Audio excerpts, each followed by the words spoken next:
What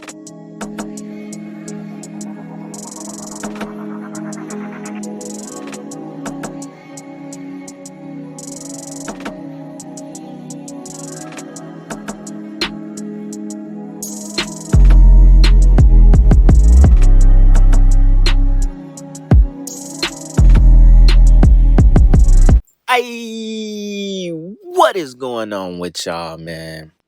It is Black Balloon, and I'm coming back with another video, so y'all already know what's going on. All right, y'all. Now, check this out, right? So, we talked about Bad Bunny a little bit in video I did, what was that? Maybe a week or so ago? 2 weeks? I don't know. I played that clip where the guy, Jason Whitlock, was talking about Bad Bunny being demonic, music being demonic, right? Y'all remember that video. Now, TMZ and Harvey and old dude, they didn't really give him a chance to talk. Obviously, we know why. So I went to Jason Whitlock's YouTube channel, and he talks about a lot of stuff very unfiltered. He's bold. He's bold for what he believes in. He's bold for his faith in Jesus. He is bold against the message that they are trying to push on the youth by having Bad Bunny perform at the Super Bowl right after Bad Bunny said he was not going to perform in America again because of the ICE raids. Remember, we talked about that. Soon as they announced Bad Bunny was performing at the Super Bowl, Trump announced the next day that ICE will be at the Super Bowl. So there's a lot of political agendas behind this. And I went to Jason Whitlock's YouTube page and I found two videos, where I clipped something from where he's just really going in on this topic. And I thought it was worth circling back around to really hear his perspective on what he thinks about it. So I was like, you know what? We got to do this because, like I said, TMZ, they didn't really give him any room to talk or say what he actually felt. And he spoke about the topic in a very raw and unfiltered way, more than I've heard anyone else talk about this topic. And I think it needs to be talked about a little bit more because there are really agendas at play since the beginning of September or the end of August with the whole Ukrainian refugee thing all the way up till now. I mean, there's a lot of stuff going on in this country, and some of it is right up under our nose and is gonna shape the near future. And I don't think we're quite actually seeing it right now, but it's definitely unfolding right before our eyes, right? So that being said, y'all, let's go ahead and jump into this first clip and we'll come back and talk about it a little bit more, all right? Check this out. National Football League despises Jesus Christ and Christianity and Christian values. We have to, I know we love to gamble. I know we have great memories of what the NFL used to be, used to stand for, used to try to promote. That has all gone away. It is a tool to promote demonic worship, demonic energy, gayness, transgenderism, anything that defiles Jesus Christ. The National Football League is interested in promoting. People need to ask Roger Goodell, how far is this going to go? Will Satan personally receive an invitation to perform at halftime next year? Will we just come completely out of the closet, bring Aleister Crowley back from the dead, and let him lead the Super Bowl halftime? Come all the way out of the closet with it. You couldn't get any further out of the closet than Bad Bunny. But just come all the way out and just give the microphone to Satan. Let him flip the coin to start the game. Let him sing the national anthem, the black national anthem, the Star Spangled Banner, God Bless America, and everything else. I'm asking those of you with a brain, I'm asking those of you that may hate me or not like everything about me, but can just see the insanity of this. We have to do something. We don't have to tolerate this. We can make the NFL reverse course on this decision and or pay a price for this decision. There's no way in heck I'm watching this Super Bowl, not with this Bad Bunny gay grooming halftime show. Now, it doesn't get any more raw than that. You know, I like the way he just straight up told it what it is. Gay grooming halftime show. They have absolutely no respect, for what the NFL used to be for their fans. They just don't give a damn. Whatever is anti-God, anti-Jesus, anti-natural, they will promote it. And using a man that has no problem dressing up as a woman during their halftime show, where millions and millions of people will be watching, millions of kids will be watching, who one day dream to be in the NFL, will be watching. I like how he said it. He said, you might as well just let Satan himself perform next year at the halftime show. You might as well pull Aleister Crowley right up out of his grave and let him perform next year alongside Satan at the halftime show. If you're going to push this on millions of fans for a full 40-minute, 45-minute halftime show, you might as well bring Satan himself. And obviously, this is bigger than just Bad Bunny, because then we go back into the topic about the NFL and who they are choosing to represent. A lot of this stuff is a lot more political than we think, and not just on the side of Jay-Z choosing who the artist is going to be. I mean, he has something to do with it, but this time I don't think Jay-Z had a single hand in choosing Bad Bunny. Now, we're going to go into another clip, and they're going to show you a picture of Jay-Z and Bad Bunny. So obviously they have a connection. They know each other. But, this next clip that I got two more clips. The next clip with Jason Whitlock, he's going to talk more about the political side of the decision to have Bad Bunny perform at the NFL Super Bowl halftime show. Now, before we go to that clip, I want to get into this clip I found on TikTok where this lady found a podcast. The podcast is not in English, but there are subtitles on the screen. And they talk about who actually found Bad Bunny, some kind of like military group, and how his career has kind of been political from the start. And I thought it was very interesting to add to this video, all right? So that being said, y'all, let's check that clip out. And then we're going to come back and talk about it a little more, all right? Check this out. I'm going to show you a video from a Latin American podcast of why this guy and the mainstream media is pushing this guy so hard to play at the Super Bowl halftime show. And you're going to understand why they have him on SNL doing skits and saying to provoke, oh, learn Spanish, you have 4 months. Watch. I put English captions here.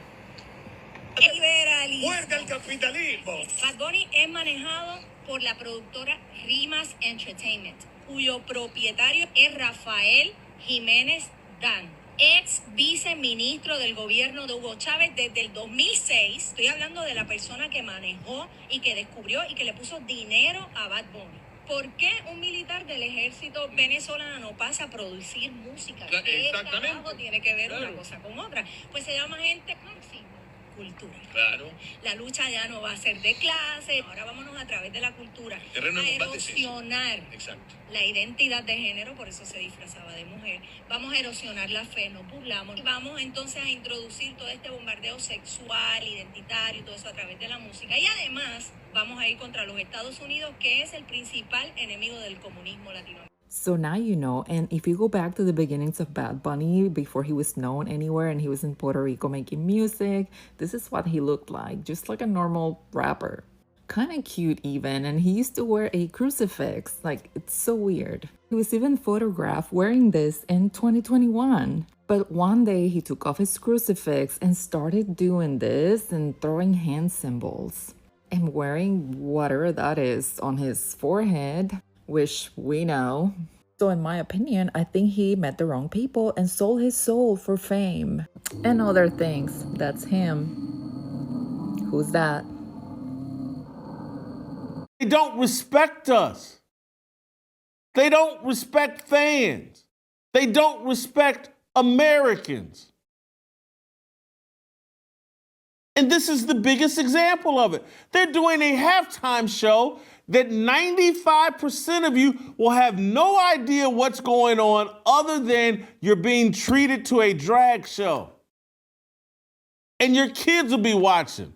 And you'll have to explain to your kids, why is this man dressed like a woman for part of this halftime show? They want to normalize that for you and your kids.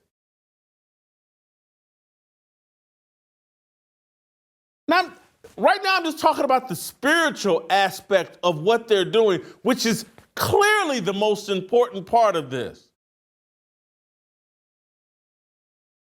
But it goes beyond the spiritual.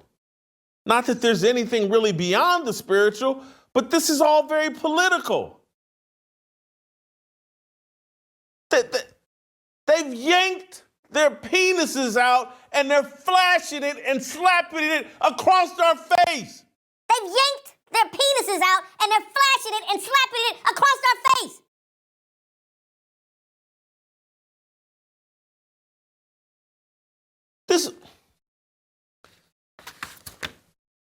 I'll come back to the higher level here in a second, but this is political. What they're doing, this is an anti-ICE rally. This is Gavin Newsom, Kamala Harris, the whole political left, coming together to say, hey, man, y'all want to keep doing these ICE raids? Well, we're going to go Ice Ice Baby on. Y'all remember Ice Ice Baby? Y'all remember Vanilla Ice? That's Gavin Newsom in Northern California. They don't like ICE. They don't want immigrants being shipped back to their homeland. What music artist has come out and said until the Super Bowl, I'll never perform in America again because of ICE, because of their immigration policies? Bad Bunny, he said that. He made that proclamation that he will not perform in America. I think we got a clip of him saying it. No. That's no quote. We got the quote.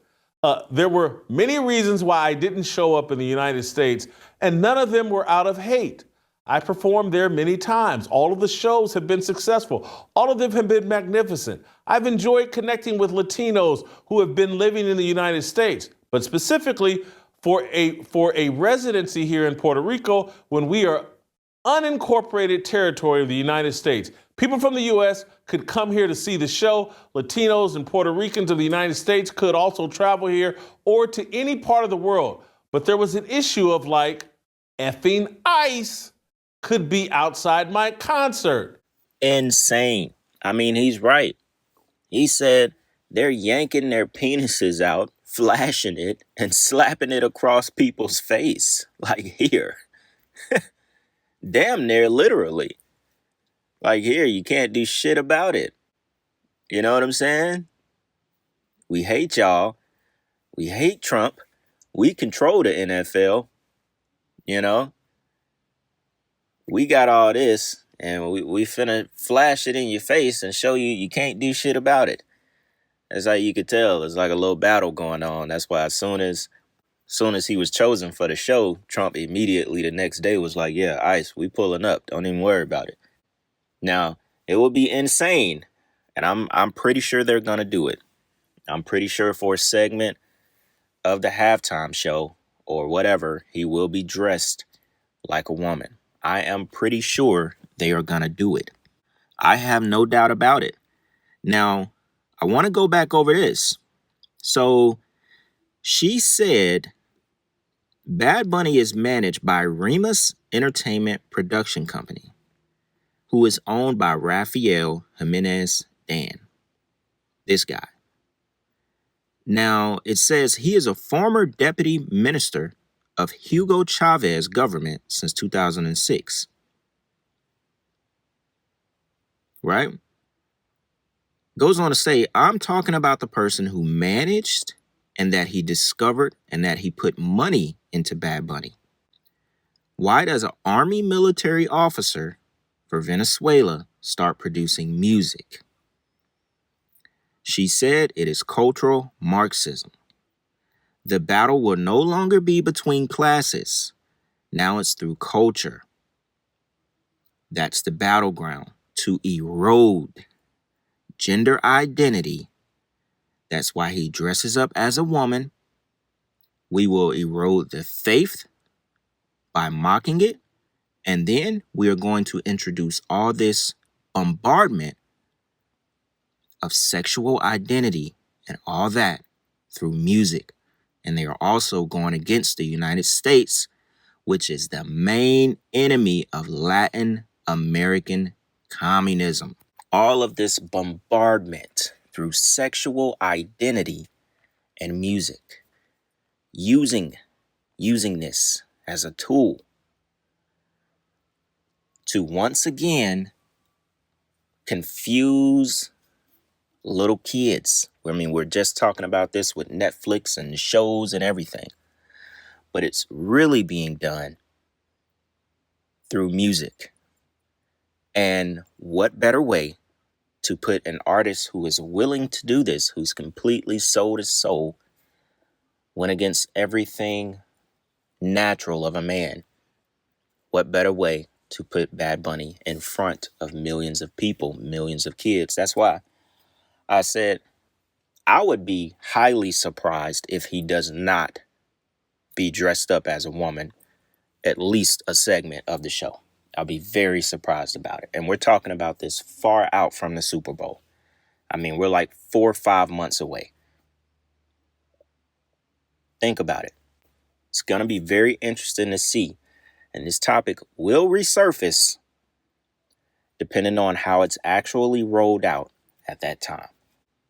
All right, y'all. So I thought this was pretty interesting, man. I'm not going to keep going because I know we did talk about this before, but just wanted to go a little bit more in depth on this topic because I felt like it deserved it. And I really like the way Jason Whitlock talks. Definitely will look to, have another clip or two from him on the channel in the future. He talks about some good stuff. So with that being said, y'all, hope y'all enjoyed that one, man. It's Black Balloon. And I'm going to see y'all soon. All right. I'm out.